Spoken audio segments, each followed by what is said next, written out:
Hello. तो ये video देखने से पहले मेरी आपसे रिक्वेस्ट रहेगी कि आप एंजियोग्राफी वाला वीडियो देख लीजिए, क्योंकि उस वीडियो को देखने के बाद आपको इस एंजियोप्लास्टी वाले वीडियो को समझने में ज़्यादा आसानी होगी।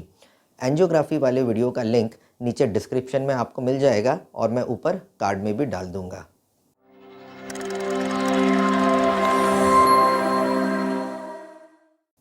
तो सबसे पहले हम ये जानते हैं कि ये एंजियोप्लास्टी इस शब्द का या इस वर्ड का क्या मतलब होता है। तो एंजियोप्लास्टी बना है दो शब्दों को मिला के, एंजियो जिसका कि मतलब है हमारे शरीर की खून की नसें, और प्लास्टी जिसका मतलब है रिपेयर करना या मरम्मत करना है। वैसे देखा जाए तो एंजियोप्लास्टी ये शरीर की किसी भी नस के मरम्मत या रिपेयर को कहा जा सकता है, लेकिन इस वीडियो में मैं स्पेसिफिकली बात करूंगा हमारे हार्ट के नसों के रिपेयर के बारे में, या हार्ट के नसों के ब्लॉकेज को खोलने वाले प्रोसीजर के बारे में, जिसे कि हम coronary angioplasty PCI that is percutaneous coronary intervention या PTCA, इस तरह के विभिन्न नामों से भी हम इसे जानते हैं। तो अब जानते हैं कि आपको कब एंजियोप्लास्टी करने की सलाह दी जाएगी। तो अगर सीधा सीधा देखें तो अगर आपके हार्ट की नस में ब्लॉकेज है, यानी कि अगर एंजियोग्राफी पे ब्लॉकेज मिल रहा है, तो आपको एंजियोप्लास्टी करके उसको खोलने की सलाह दे दी जाएगी। लेकिन ये डिसीजन इतना स्ट्रेट फॉरवर्ड या इतना सीधा सीधा नहीं होता है। इसमें बहुत सारी दूसरी बातों को भी देखना पड़ता है, जैसे कि अगर आपको ब्लॉकेज है तो ये हार्ट की किस नस में ब्लॉकेज है। बहुत बार छोटी छोटी बारीक नसों में अगर ब्लॉकेज हो, तो अगर वो बहुत ज़्यादा भी हो, जैसे 80, 90, 100% भी हो, तो भी उसको एंजियोप्लास्टी नहीं की जाती है। इसके अलावा वो इस पे भी डिपेंड करता है कि अगर आपको ब्लॉकेज है, बड़ी नसों में ब्लॉकेज है, तो वो कितना सीवियर है। वो 10% है, 50% है, 90% है, 100% है। इस सीवियरिटी पर या ब्लॉकेज कितना ज़्यादा है, इस पर भी ये डिसीजन डिपेंड करता है कि आपको एंजियोप्लास्टी लगेगी या नहीं। इसके अलावा वो इस पर भी डिपेंड करता है कि आपकी हार्ट की कितनी नसों में ब्लॉकेज है। अगर कम नसों में ब्लॉकेज है तो इसको एंजियोप्लास्टी से ज़्यादातर ठीक कर दिया जाता है। अगर ज़्यादा नसों में ब्लॉकेज है तो बहुत बार इसे बाईपास का ऑपरेशन करवाना पड़ सकता है। इसके अलावा अगर आपको हार्ट की बीमारी के अलावा दूसरी कोई कोमॉर्बिडिटीज़ या दूसरी कोई बीमारियाँ साथ में हैं, तो उसे भी ध्यान में रखकर एंजियोप्लास्टी का इलाज करने का डिसीजन लिया जाता है। जैसे कि आपको डायबिटीज़ है तो वो कितना कंट्रोल्ड है, क्या आपको किडनी की बीमारी है, अभी फ़िलहाल क्या आपको कोई सीवियर इन्फेक्शन है या नहीं। तो इन सब बातों को भी एंजियोप्लास्टी का डिसीजन लेने के पहले देखा जाता है। तो इस तरह से ये एंजियोप्लास्टी करना है, ये डिसीजन बिल्कुल स्ट्रेट फॉरवर्ड नहीं होता है, और पेशेंट टू पेशेंट ये डिसीजन डिफ़र कर सकता है। इसलिए अगर आपके हार्ट की नसों में ब्लॉकेजेस है तो आपके कार्डियोलॉजिस्ट से बात करिए, क्योंकि वो आपकी ओवरऑल क्लिनिकल प्रोफाइल को अच्छी तरह से जानते हैं और वो आपको डिसीजन दे सकते हैं कि क्या आपको एंजियोप्लास्टी करवाने की ज़रूरत है या नहीं। अब हम डिस्कस करेंगे कि इस एंजियोप्लास्टी के प्रोसीजर में एक्चुअली होता क्या है। तो आपके हाथ के नस या जांघ की या कमर की नस से सबसे पहले एक बहुत ही बारीक सी तार, मैं बताऊंगा कि इस बारीक का ये मतलब होता है कि इसका थिकनेस 0.014 इंच होता है, यानी कि एक पतले धागे से भी ज़्यादा पतला, इतनी बारीक सी वो वायर होती है।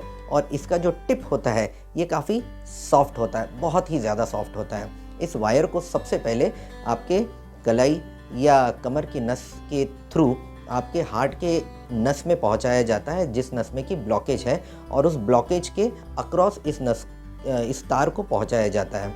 फिर इस तार के ऊपर से एक बलून को लेके जाया जाता है, और फिर जो भी ब्लॉकेज वाली जगह है उस जगह पर ये जब बलून पहुंचता है तो इस बलून को फुला के उस ब्लॉकेज वाले एरिया को खोल दिया जाता है। एक बार ये ब्लॉकेज वाला एरिया खुल गया तो कहीं ये वापस कोलैप्स होकर बंद ना हो जाए, इसलिए उस ओपननेस या उस पेटेंसी को मेंटेन करने के लिए इस जगह पर हम एक डिवाइस को फिट करते हैं, जिसे कि स्टेंट कहा जाता है। ये स्टेंट एक सिलेंड्रिकल मेशवर्क की तरह होता है, या यूँ कहिए कि एक स्प्रिंग की तरह होता है, जो कि इस नस को इस जगह पर फिट होने के बाद इसको एक ओपन स्टेट में या खुली हुई स्टेट में मेंटेन करने के लिए एक अंदर से सपोर्ट देता है। इसके अलावा अगर कुछ स्पेशल कंडीशंस है, जैसे कि अगर उस नस में उस ब्लॉकेज की जगह पर बहुत ज़्यादा खून की गुठलियाँ या ब्लड क्लॉट्स हैं, तो इसे क्लीन करने के लिए एक थ्रोम्बोसक्शन करके प्रोसीजर किया जाता है, जिसके सहारे उस ब्लड क्लॉट को वहाँ से निकाल दिया जाता है। इसके अलावा दूसरी स्पेशल कंडीशन, अगर उस ब्लॉकेज की जगह पर, उस नस के अंदर और उस ब्लॉकेज की जगह पर बहुत ज़्यादा कैल्शियम है और बहुत कैल्शियम के होने की वजह से वो ब्लॉकेज काफ़ी ज़्यादा हार्ड हो गया है, तो उस ब्लॉकेज को खोलने के लिए नॉर्मली वो बलून से खुल नहीं पाता है, तो उसको स्पेशल इंस्ट्रूमेंट जैसे रोटाब्लेटर जैसे इंस्ट्रूमेंट इस्तेमाल किए जाते हैं ताकि उस कैल्शियम को, उस हार्ड ब्लॉकेज को वहाँ से हटाया जाए, ताकि उस जगह पर स्टेंट फिट करने के लिए जगह मिले। इसके अलावा भी कुछ नए टेक्निक्स आए हैं, जैसे इस ब्लॉकेज को लेज़र थेरेपी से भी खोला जा सकता है। अब हम बात करेंगे कि एंजियोप्लास्टी के दौरान आपकी क्या कंडीशन रहेगी। तो एंजियोप्लास्टी के दौरान आप पूरी तरह से होश में रहते हैं। जो भी आपका लोकल एरिया है, जैसे कलाई की नस या आपके कमर की नस, उस जगह पर लोकल एनेस्थीसिया दिया जाता है। अदरवाइज़ आपको पूरी तरह से बेहोश एंजियोप्लास्टी के प्रोसीजर में यूजुअली नहीं किया जाता है। जहाँ तक बात करें कि ये कितने ड्यूरेशन का प्रोसीजर है, तो नॉर्मली एंजियोप्लास्टी का प्रोसीजर 1 से 2 घंटा तक चल सकता है। हाँ, अगर ब्लॉकेजेस बहुत ज़्यादा कॉम्प्लिकेटेड हो या बहुत सारे ब्लॉकेजेस हो, तो ऐसे इसमें प्रोसीजर का जो ड्यूरेशन है वो 2 से 3 घंटा या इससे ज़्यादा भी हो सकता है, बट ऑन एन एवरेज ये 1 से 2 घंटा तक चलता है। अब हम इस सवाल पर आते हैं कि एंजियोप्लास्टी, बाईपास ऑपरेशन या सिर्फ दवा से ट्रीटमेंट, इन तीनों में सबसे ज़्यादा सही या बेहतर इलाज कौन सा है। तो जैसे कि मैं पहले भी डिस्कस कर चुका हूँ कि ये कोई एक फैक्टर नहीं जिससे ये डिसाइड होता है कि ये अच्छा है या वो अच्छा है। बहुत सारी बातों को इसमें देखना पड़ता है।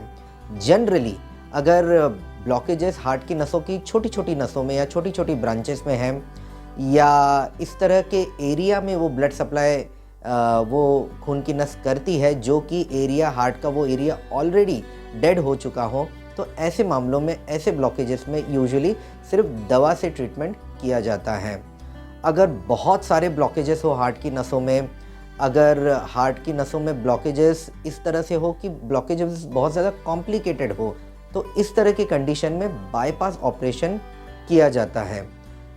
उसी तरह अगर 1 या 2 या 3 ही ब्लॉकेजेस है, बहुत सेपरेट ब्लॉकेजेस है, ज़्यादा कॉम्प्लिकेटेड ब्लॉकेजेस नहीं है, तो ऐसे कंडीशन में यूजुअली एंजियोप्लास्टी किया जाता है। हालांकि आजकल नए इतने एडवांसेस हो गए हैं कि कॉम्प्लिकेटेड ब्लॉकेजेस रहे तो भी एंजियोप्लास्टी का ऑपरेशन या एंजियोप्लास्टी का प्रोसीजर किया जा सकता है। तो ऐसा बिल्कुल नहीं है कि ये बेहतर है या वो अच्छा है या वो ख़राब है, बिल्कुल नहीं। ये डिपेंड करता है कि आपके ब्लॉकेजेस की कंडीशन और आपका ओवरऑल क्लिनिकल प्रोफाइल क्या है।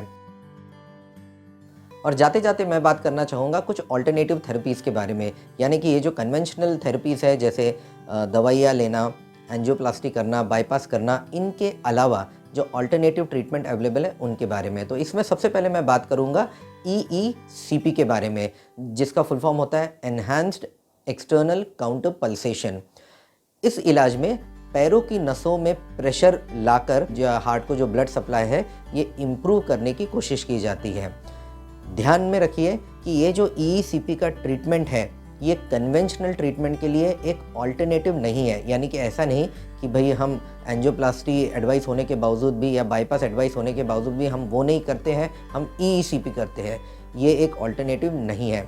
हाँ, कुछ ऐसे कंडीशंस होती है जिसमें, जैसे कि हार्ट की नसों में पूरी की पूरी नस में ब्लॉकेज है, जिसे हम डिफ्यूज डिसीज़ कहते हैं। ऐसे इसमें ना तो एंजियोप्लास्टी और ना बाईपास से करना फिजिबल होता है, और दवाइयों से भी जो इफ़ेक्ट चाहिए वो नहीं आ पाता है। तो ऐसे इसमें वो कहते हैं ना कि कुछ न करने से अच्छा कुछ तो करो। तो इस तरह का जो इलाज है EECP ऐसे सिचुएशन के लिए है।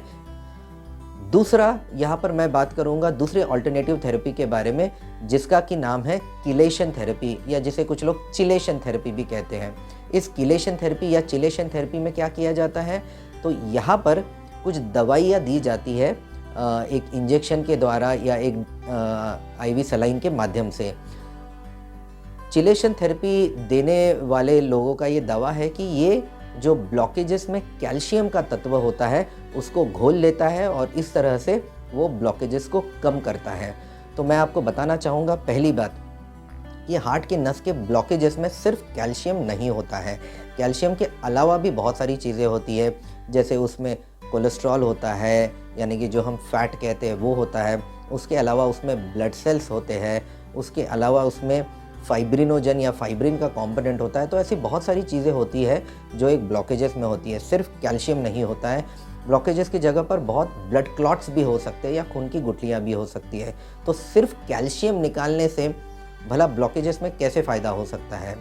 किसी भी मेजर गाइडलाइंस में किलेशन या चिलेशन थेरेपी को अनइक्विवोकली रेकमेंड नहीं किया गया है। मैं आशा करता हूँ कि आज इस वीडियो में एंजियोप्लास्टी के बारे में जो कुछ भी मैंने डिस्कस किया, इससे आपको ज़रूर फ़ायदा होगा। इस वीडियो को अपने दोस्तों रिश्तेदारों के साथ शेयर करिए ताकि इस जानकारी से उन्हें भी फ़ायदा हो। तो फर्स्ट हार्ट की तरफ से हार्ट ज्ञान में आज इतना ही। मिलते हैं अगले वीडियो में, तब तक के लिए बाय बाय।